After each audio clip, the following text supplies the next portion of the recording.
L'instauration du processus contre la présidente de la République pour crime de responsabilité est autorisée. 367 voix pour, 167 contre et 7 abstentions.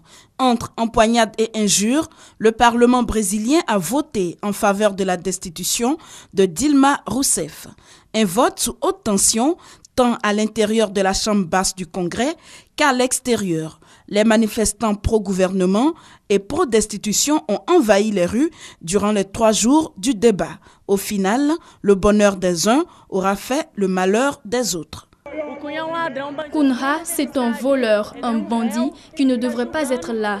C'est un accusé qui juge une présidente qui a été élue démocratiquement par un peuple. C'est une honte. Je n'arrive pas à être heureuse de cette situation.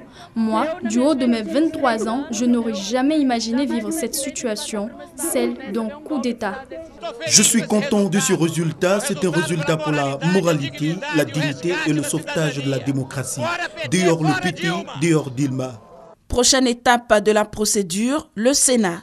Les 81 sénateurs devront voter à la majorité simple la mise en accusation de la présidente.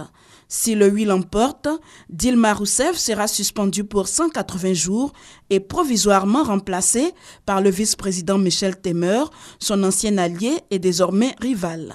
Ce dernier devra former un gouvernement de transition le temps qu'une commission du Sénat examine les faits. Le camp Rousseff ne s'avoue pas vaincu, même si les chances sont très minces. Au Sénat, notre principale stratégie est de prouver que la présidente Rousseff n'a pas commis de crime contre la Constitution, que les accusations contre elle sont fausses, qu'il n'y a aucun acte illégal en cause, ni de manquement et qu'il n'y a aucune base à une procédure de destitution. Élue en 2014 pour 4 ans, Dilma Rousseff risque de voir son mandat écourté en cas de condamnation. La présidente du Brésil doit se prononcer ce lundi.